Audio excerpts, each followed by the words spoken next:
Welcome back to Celebrity Radio. It's Alex Belfield talking to some of my favourite people and some of the world's biggest stars. Now, everybody's heard of Neighbours. They all love it. And Alan Fletcher is one of the most recognisable characters. He is, of course, Dr. Karl Kennedy, who everybody loves. Nice to talk to you. How you doing, Alan? Alex, great to speak to you. Thank you. I'm doing really well. Hey, listen, you've got everything going on at the minute. You're still doing Neighbours. You're now in Panto, and you've got a brand new video out. Let's start at the beginning with Neighbours. Why do they give you time off to come over here? Because surely they want you over there, don't they? Well, it is actually something that we have to kind of apply well in advance to get. And there is actually a big storyline going on right at the moment that I should be there for. So I'm actually going to, myself and Ryan Maloney, are actually going to have to be slotted into a scene when we get back. It's already been shot. It's quite precarious, but I'm sure they'll pull it off. They're very happy for us, of course, to come over to the UK because by being here we're promoting the program and supporting it, and Channel 5 like to bring us over as often as they can as well.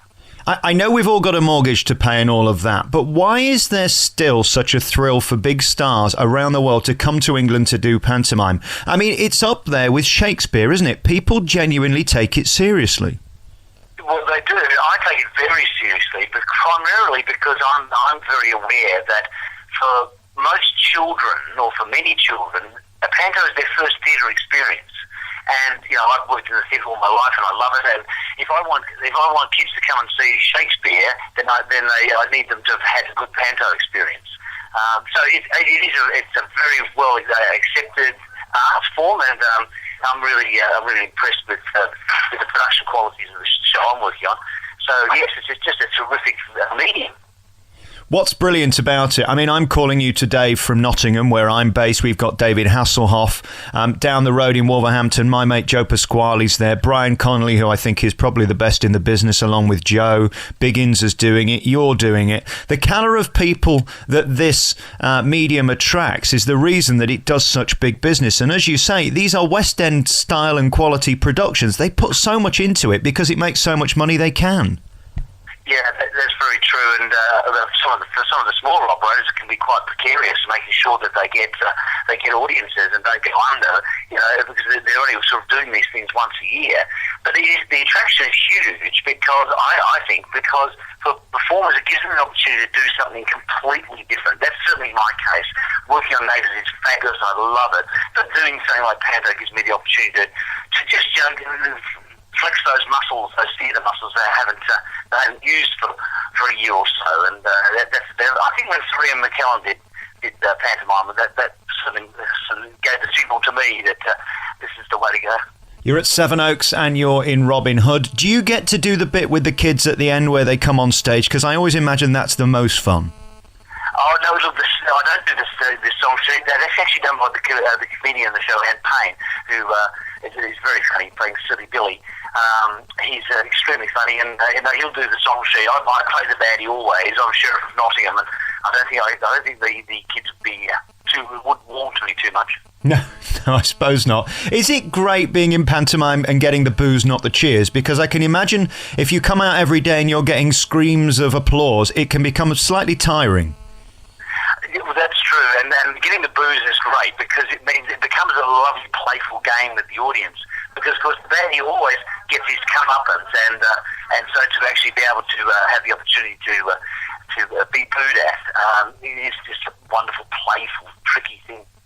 And let's go back to Neighbours. I mean, you're one of the biggest stars in it. You're one of the most recognisable voices and faces in it. Do you ever get tired of turning up to work? Because at this point, you've done it for 400 years. I mean, it's like a proper job, isn't it? It is, very much so. I've been there 19 years, we're coming up to my 20th year, but I'm being truthful when I say to you, when I go to work, that's when my day becomes almost at its brightest, because when I walk into that green room, it's full of people I know and love. We're so supportive of each other that in that work environment, you couldn't be happier. I feel like I should be paying them to go to work. I work with fabulous people like Jackie Woodburn, of course. She's probably the main reason I've been there so long, to be frank. And yes, it's just a joyous environment. And of course, you have to remember also, even though we play the same character, the characters grow over time. My character's definitely changed an enormous amount from when I first started. And so it's almost like being in a fresh show every kind of couple of years.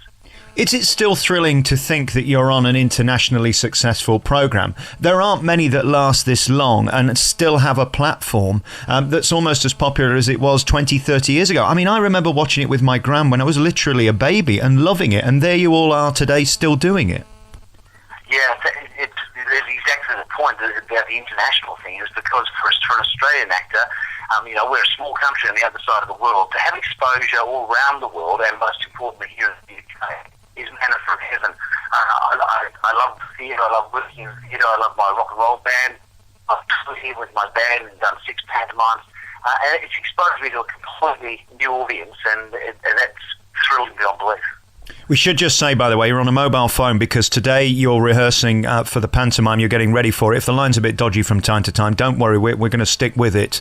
And how does it feel then, being in pantomime, knowing that you've got 3,000 shows left and you're looking at your diary and you're only on show 4? That's got to be tiring, hasn't it? It's very tiring. You look at yourself in the mirror as you're putting your makeup on sometimes, particularly on a day when you're doing 3 shows, and it's just so daunting.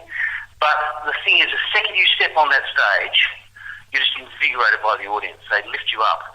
So, it's yes, very, very tiring. And of course, the second you come off the stage, you're as tired as you were when you went on. Yes. The moment you're there, you feel fantastic.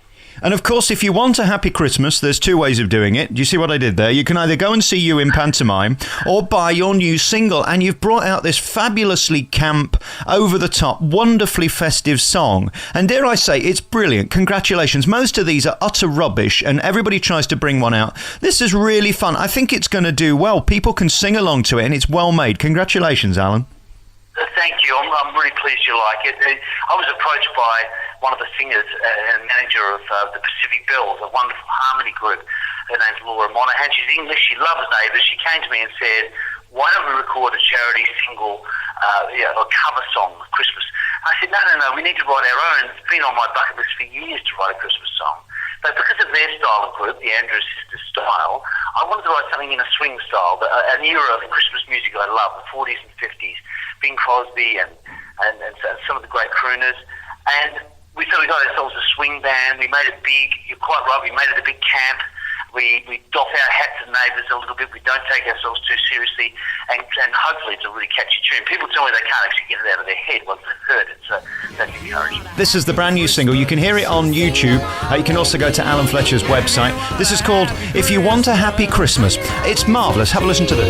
If you want a happy Christmas, stand under that mistletoe and kiss, kiss, kiss the one you love with a merry ho, ho, ho. And kiss, kiss, kiss the one you love with a merry ho, ho, ho.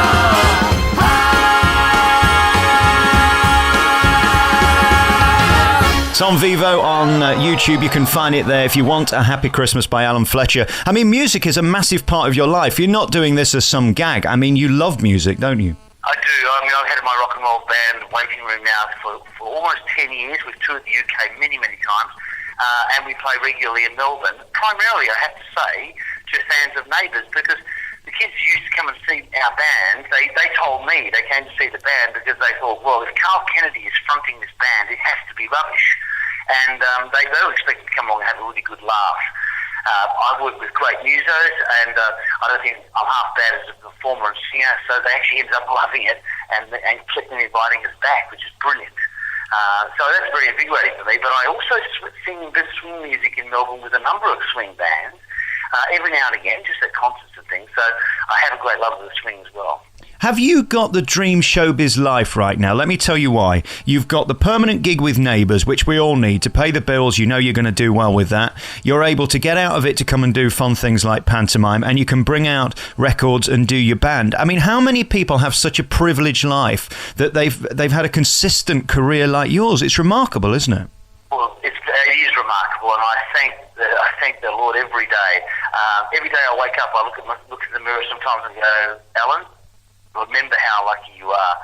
That's why, for instance, when I'm doing a project like this, I'm using any profit I make from this is going to cancer research through a group called Blue September, and here in the UK it goes to the Association for International Cancer Research in Scotland. Because I've been blessed, and if this song could make a profit, I hope it does. I'd like the money to go somewhere that could do some good. What's going to happen for the rest of the day then? We've got rehearsals, and then you start the pantomime when? We started on Saturday night, or Saturday afternoon actually, is the opening performance, 3 p.m. So today is technical rehearsals. We've got to get ourselves to the end of the show, make sure everything's technically working. And then tomorrow I shoot up to do a television appearance of my Christmas song. I actually should be singing it live on television. And then back again to start doing a series of dress rehearsals. So it's been a very full-on week, but it's better to be busy when you're away from your family and away from home. And I've got to ask you about that. I mean, you've brought out a Christmas record, you're in a Christmas pantomime. What will you be doing Christmas Day? Have you got family here with you? I haven't got any of my family from Australia here, but I do have family here in the UK. Hopefully I'll be able to catch up with a few people. And also Christmas Day is one of my very few days off, and I love to use it as a day of rest. So I don't think I'll be actually getting up too much. There's no trains running or anything like that. I will probably pop down to a local church here in Sevenoaks. I'm not a deeply religious person, but I do love the spirit, the community spirit that Christmas brings, and sometimes you get that feeling really strongly in a church service. And then just have a lovely lunch, because my family celebrate their Christmas 11 hours ahead of us. So I will be, in fact, up at midnight talking to them on Skype and so forth while they're having their Christmas lunch. I'll probably actually participate in lunch via Skype. It's so kind of you to come over in a way, Alan, because it's like missionary work. It's summer over there and you're coming into our winter. If you believe what's in the Express today, we're going to have 3 years of minus 15 degrees temperatures. Does that bother you? I mean, I presume you love the sun. I mean, that's where you're from. Indeed, I do love the sun, but luckily I live in the city. I live in the city of Melbourne, down towards the south, and that does acclimatise you to this sort of weather, because we do get very cold winters. In fact, sometimes on Neighbours, it's not uncommon to turn up for work and the temperature will be hovering around zero, and we have to wear quite flimsy clothing. So being cold is not something that's alien to me. And of course, if you're cold, what do you do here in the UK? You nip into the local and maybe have a sit by the fire, or you head off to a friend's place and just try to spend a little time outside. Mind you, I have to say I love golf, and I intend to play as much as I can. And as long as there's not snow on the ground, you will see me out there on the golf course. Oh, fantastic. Alan Fletcher, really lovely to talk to you. Let's give you the plug then. The new single is out now on Vivo. It's called If You Want a Happy Christmas. It's really well made, a lot of fun, and a bit of camp old nonsense for Christmas. That's what we need, isn't it? And you're in Pantomime Robin Hood, and The Babes in the Wood, starring Alan Fletcher, is on at the fabulous Sevenoaks Theatre. Go down and see him. Alan, really lovely to talk to you. Congratulations, and I'll talk to you again. Alex, it's wonderful to chat. Thank you. I hope you do talk again. Good luck with everything. Thank you, mate. It's wonderful of you.